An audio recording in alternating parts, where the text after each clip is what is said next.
Bem-vindo nessa aula da Física Estatística. Hoje a gente vai fazer duas coisas extremamente legais. Uma é que a gente vai falar sobre o teorema da equipartição, que vocês já conhecem. Mas essa vez, com tudo que a gente já aprendeu agora como conjunto microcanônico e dessa coisa, a gente vai ser capaz de provar o teorema de equipartição. Isso a gente vai fazer hoje. Lembrem, o teorema de equipartição diz que a energia é distribuída em partes iguais para todos os graus de liberdade. Depois, a gente vai falar sobre o conjunto microcanônico do gás ideal, né? Como vocês sabem, a gente agora aprendeu basicamente uma receita de como trabalhar com essas coisas, né? E como fazer essas coisas como um conjunto estatístico. E agora a gente quer aplicar isso. A gente quer realmente deduzir expressões certas para a entropia, a energia interna do gás ideal. Quando a gente faz isso, a gente vai aprender bastante coisa, né? A gente vai aprender algumas coisas especificamente. A gente vai ver o que é a enumeração de Boltzmann. Se vocês lembrem, quando a gente introduziu na termodinâmica a entropia, a gente tinha uma constante sigma para a entropia, e quando você tinha duas entropias, ela se cortou, porque normalmente a gente só olha para diferenças entre entropias. Então, hoje a gente vai aprender o que é esse sigma, e a gente vai aprender já algumas coisas sobre estatística quântica. Então, lembramos primeiro do teorema da equipartição da energia, né? O teorema de equipartição diz que cada grau de liberdade carrega no médio a energia 1 meio kBt. Kb sendo a constante de Boltzmann e T a temperatura total, né? Ou se você quer dizer, a energia total do sistema é distribuída em partes iguais acima de todos os graus de liberdade do sistema. Agora temos as ferramentas matemáticas para provar isso. E para fazer isso, a gente vai ter que mostrar, porque a gente mostra... Então, primeiro, o que é um grau de liberdade? A gente tinha discutido isso no início. Eu expliquei que um grau de liberdade, na verdade, refere basicamente para os termos quadráticos da energia. Então, se cada grau de liberdade refere para um termo quadrático, isso significa que temos provar que o médio da derivada do Hamiltoniano em termos dessa derivada vezes outra derivada, outra variável do nosso espaço de fase, deve ser delta IJ, e delta IJ nesse caso é o delta Dirac, né? KBT, né? Porque se isso aqui é diferente, tem que ser 0, se é igual, deve ser 1. Né? E isso é igual dizendo que todos os graus de liberdade têm tudo que 1 meio KBT, porque a derivada bota 2 para frente. Acho que isso está claro. Ok, então vamos começar, né? Vamos tirar o valor médio disso aqui. Para tirar o valor médio, a gente faz exatamente o que a gente sempre faz, né? Que a gente agora aprendeu. A gente tem o nosso volume do espaço de fase, né? Mas a gente quer o valor do valor médio desse valor aqui. Então, isso aqui dentro do integral do espaço de fase, dividido pelo espaço de fase, deve ser isso. Então, isso agora a gente pode simplificar um pouquinho como como a formulação sobre a densidade de estados, e assim a gente chega nesse integral, que é o integral sobre o espaço de fase desse pi dh sobre dpj. Só para dizer, isso aqui é um integral dobro que é um pouco idiota. Isso eu colei basicamente do Nolting, mas no outro lado eu escrevo todos em termos das coordenadas do espaço de fase. Então não faz muito sentido escrever aqui integral dobro, mas tudo bem. Então, vamos resolver esse integral. Para resolver esse integral, a gente começa basicamente dizendo que E, essa energia aqui, ela não depende de π. Então, a gente pode reescrever esse integral como h, o integral de h para h menos do que E, dπ pi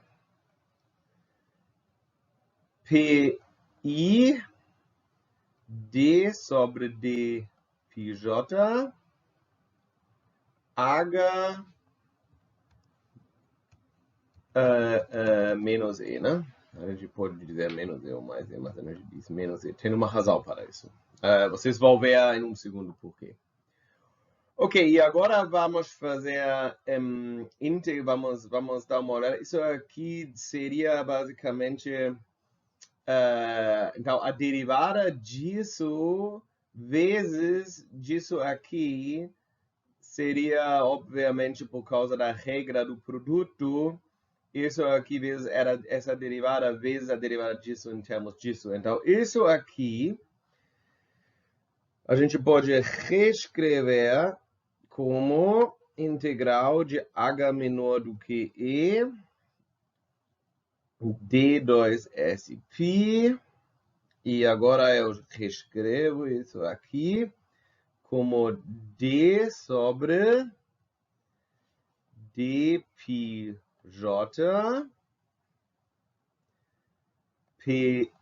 pi vezes h menos E. Also, não, isso aqui eu não devo tirar. Ok? E isso menos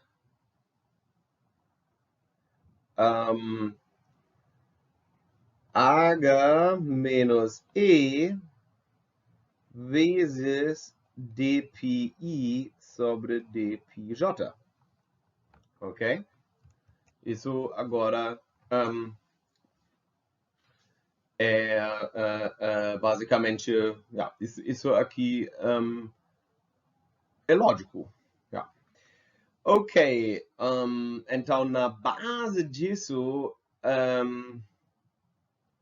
agora a gente tem esse dE sobre dpj tem que ser zero, isso no lado esquerdo aqui, né? Isso aqui, se a gente faz a derivada de d sobre dE sobre dpj, isso tem que ser zero. E isso significa que essa parte do integral também vai virar zero, ok? E agora a gente pode botar isso na nossa fórmula. E a gente chega, basicamente, na formulação que conseguimos ver aqui, onde que a gente tem agora esse dE vezes essa integral. E a mesma coisa aqui, isso significa que essas partes desaparecem. E o que sobra é o símbolo de Dirac, φ de E sobre dE, isso é igual a delta IJ, 1 sobre φ e D sobre dE, φ de E, isso é a definição de D de E. Isso é igual a delta IJ dividido por D sobre dE ln φ de E, mas isso é exatamente a definição da temperatura vezes Kb. 1 sobre a temperatura. Então, a gente conseguiu agora mostrar que o teorema de equipatição realmente é verdade. Ok. Eu prometi no início da aula que no segundo passo hoje a gente vai começar realmente agora aplicar essa receita de como a gente consegue deduzir, basicamente aprender algo sobre a realidade na base desse conjunto microcanônico. Então, vamos lá.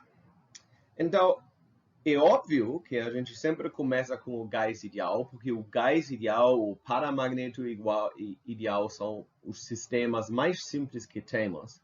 A gente vai ver que, na verdade, o paramagneto ideal quântico ainda é mais simples. Mas a gente vai primeiro fazer os sistemas clássicos e depois para a mecânica quântica. Mas então a gente tem o nosso hamiltoniano para o caso de gás ideal. No caso do gás ideal, não existe uma energia entre as moléculas, então toda a energia dentro dos gases é salvado em termos da energia cinética, que é P quadrada sobre 2m. Então a função de Hamilton tem que ser a soma sobre todas essas partículas.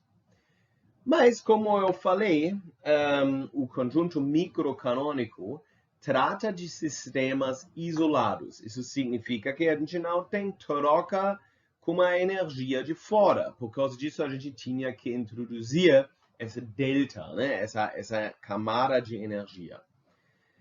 Mas se a gente, na verdade, tem um sistema isolado, normalmente a gente tem tipo uma caixa. Não sempre, mas normalmente a gente tem tipo uma caixa.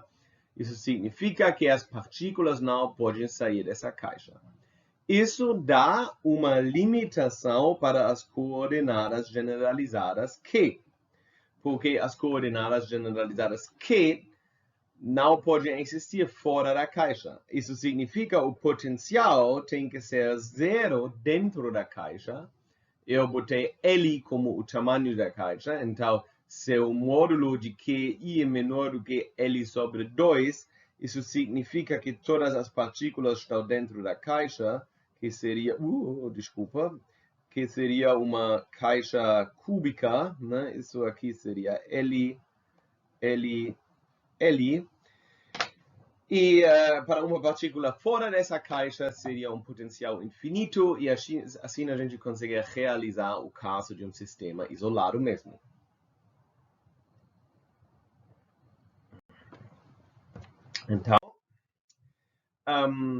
Então, o cálculo, agora podemos calcular o volume de fase. Então, a gente sabe, porque isso deve ser o segundo passo. A gente sempre começa a achar a função de Hamilton, e na base da função de Hamilton, a gente pode calcular o volume do espaço de fase. E como normalmente a gente vai calcular o nosso φ, né? Φ de N de E e V. Isso tem que ser o integral sobre todas as energias que são menor do que E, vezes essa constante alfa, que a gente vai conhecer hoje um pouco mais. Lembram que a gente já chamou essa constante alfa estrela sobre H elevado a 3n, com H sendo a constante de Planck. Isso a gente vai reencontrar em um segundo. Então, o integral sobre esse volume, e agora a dependência de Q a gente consegue tirar facilmente, né? Porque a única dependência de Q que a gente pode ter é a energia que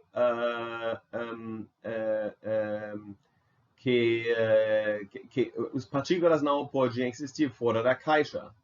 Isso significa que dq elevado a 3n tem que ser exatamente o volume elevado a n, porque a gente tem n partículas. Ou L elevado a 3n, que é a mesma coisa como V elevado a n, né? Isso é a mesma coisa. Ok.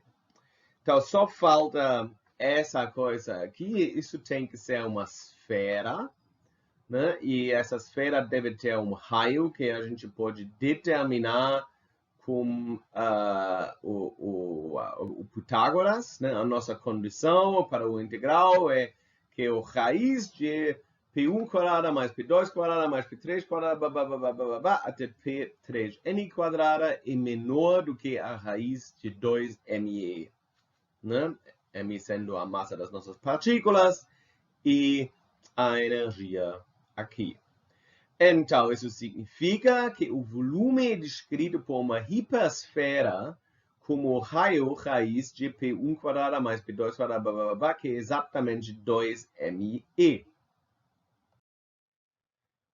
Ok, então um volume de uma hipersfera desse tipo, como calcular isso? Tem descrito no Nolting, mas também em um monte de livros, mas o ponto é que o volume se calcula assim, que você tem aqui π elevado a 3n sobre 2, dividido por o fatorial de 3n sobre 2, vezes 2me elevado a 3n sobre 2.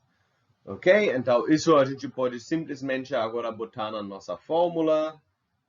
E a gente acaba numa formulação do nosso φNE, do nosso volume de fase. E agora eu já botei essa alfa estrela sobre h elevado a 3n, né?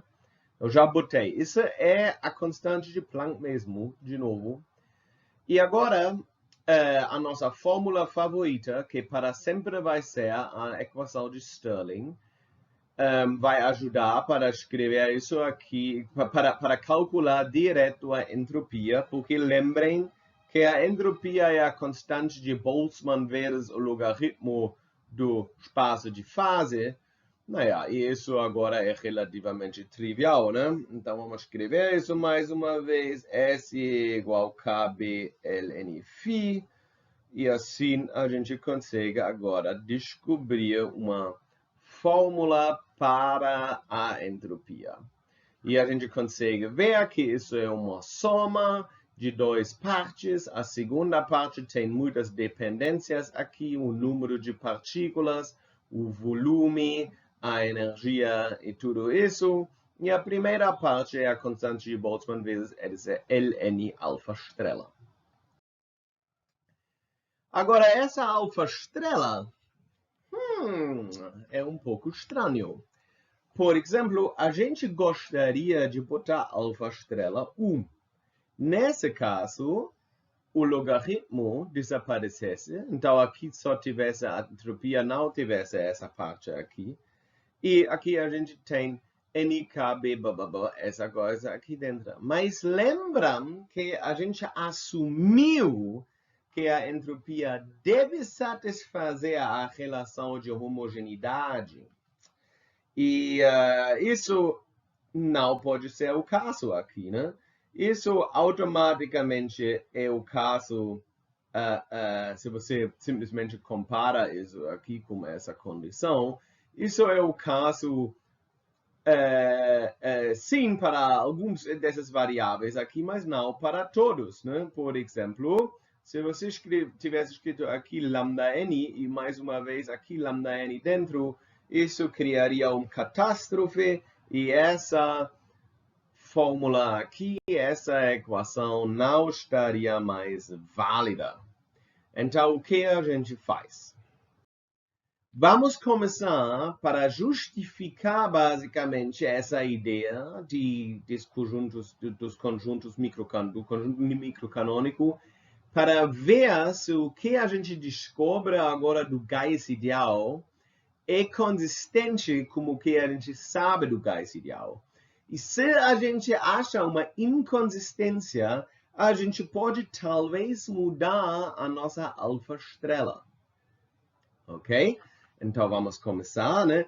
A gente sabe que o inverso da temperatura deve ser a derivada da entropia em termos da energia. Então é bem fácil derivar essa nossa entropia em termos da energia. E a gente acaba com 3 meio NKB sobre E, simplesmente porque a derivada do logaritmo é 1 sobre.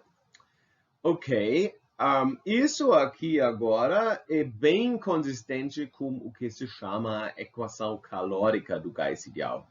Né? Isso é exatamente a mesma fórmula, só que tem que trocar E por U. Então, essa fórmula é muito bem conhecida e a gente consegue ver que a entropia do gás ideal, como a gente calculou, satisfaz exatamente essa equação. Agora, a gente também aprendeu que a pressão pode ser escrito como a temperatura vezes a derivada da entropia em termos do volume. E, de novo, é bem fácil calcular isso, ainda mais fácil, na verdade. E se a gente faz isso, a gente consegue ver que a pressão tem que ser a temperatura vezes o número de partículas, vezes a constante de Boltzmann, vezes 1 sobre o volume, mas isso é exatamente P vezes V igual N kBT, que é provavelmente a equação mais famosa do gás ideal, né? Que é a equação do estado do gás ideal. Então, a gente consegue ver que as duas coisas não funcionariam se alfa estrela tivesse uma dependência da energia interna ou do volume. Então, a gente consegue excluir a possibilidade que alfa estrela tenha uma dependência do volume ou da energia. Então, alfa estrela não pode ser uma constante, mas também não pode depender do volume ou da energia, porque se fosse uma constante, a gente violaria a relação de homogeneidade, mas se fosse se fosse independência da energia ou do volume, a gente não poderia mais deduzir as equações conhecidas sobre o gás ideal do nosso método. Então, o que fazer? É óbvio, a gente deve ter uma dependência em termos do N, do número de partículas. E se a gente agora simplesmente pega a equação de homogeneidade, sabendo tudo que a gente sabe, usando a equação de Stirling, a gente consegue facilmente deduzir que alfa estrela tem que ser o inverso do fatorial do número de partículas. Ok? E agora isso dá diretamente a formulação completa da entropia do gás ideal, que seria isso aqui. NKB vezes o logaritmo de V sobre N vezes quadro πme sobre 3h quadrada N elevado 3 sobre 2 mais 5 sobre 2. E essa equação se chama a equação de Sackur-Tredodi. Né? E ela é conhecida pelo esse nome porque essas duas pessoas foram as pessoas que primeiro conseguiram formular ela. Ok, só para parar um segundo aqui, o que a gente deduziu aqui é uma equação que te dá um valor direto da entropia do seu sistema de gás ideal. E isso é um valor que você pode anotar como unidades. Olha, aqui tem KB, né? A unidade de KB é Joule por Kelvin, né? E agora a gente sabe que a gente consegue diretamente calcular um valor fixa, absoluta da entropia. Isso é um sucesso muito grande, além do fato que na prática, eu já mencionei isso, normalmente a gente se não interessa para valores absolutos da entropia, mas como agora a gente tem essa dependência de N lá dentro, isso faz bastante sentido. Esse valor de alfa estrela de 1 sobre fatorial de N, isso se chama a enumeração correta de Boltzmann. E ela diz algo fundamentalmente sobre física que a gente vai deduzir em um segundo. Mas vamos primeiro para a energia interna do gás ideal nas suas variáveis naturais, que a gente agora pode deduzir, porque isso aqui é energia em termos de E, que é a mesma coisa como U, V e N. Isso significa que a gente pode escrever a energia interna em termos da entropia do volume e do número de partículas, que a gente pode deduzir diretamente. Claro, agora a gente pode fazer as transformações de Legendre e a gente pode deduzir todos os potenciais termodinâmicos que a gente quer. Então, a gente mostrou agora como deduzir a física termodinâmica de um sistema bem simples, mas de um sistema da física estatística só das propriedades microscópicas do sistema. Ok, vamos discutir mais dois assuntos aqui. Primeiro, o paradoxo de Gibbs. Então, talvez vocês lembram, o paradoxo de Gibbs tinha a ver com uma entropia de mistura. Se você tem duas câmaras com gases diferentes, né, e eles se misturam, a gente discutiu isso. Eu não vou discutir isso de novo aqui. No Nolting, isso é agora calculado certamente, mas vocês podem dar uma olhada nisso. Eu não preciso explicar isso aqui. O paradoxo de Gibbs foi o problema que, se você tem o mesmo tipo de gás aqui e aqui, a entropia mudaria quando eles se misturam. Isso não pode acontecer, mas agora, se vocês botam o seu sigma ou alfa estrela lá em frente para a entropia, vocês vão ver que isso é resolvido. Eu não vou fazer isso, eu sugiro fortemente fazer isso em casa. Agora, de onde chega essa correta enumeração de Boltzmann? Por que a gente precisa de dividir o nosso volume de fase pela n, o fatorial de n? Isso é extremamente estranho, né? Mas, na verdade, isso chega de um fato da mecânica quântica bem fundamental, que tem a ver com uma indistinguibilidade de partículas. Né? Partículas não são distinguíveis. Um elétron e um outro elétron não são distinguíveis. Você não tem nenhum método para conseguir saber qual elétron foi qual elétron se você está observando o universo um segundo depois.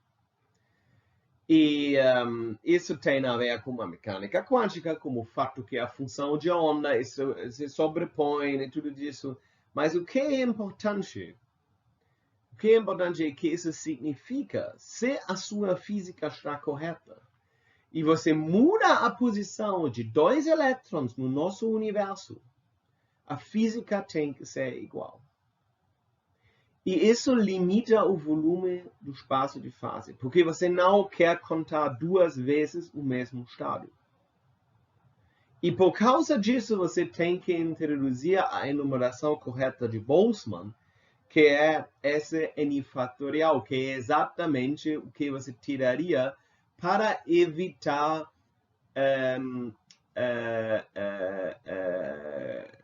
parcelas dobras na sua soma. Ok, então, é isso para hoje. E eu espero que vocês conseguiram aprender algo e a gente vai se ver para a próxima aula.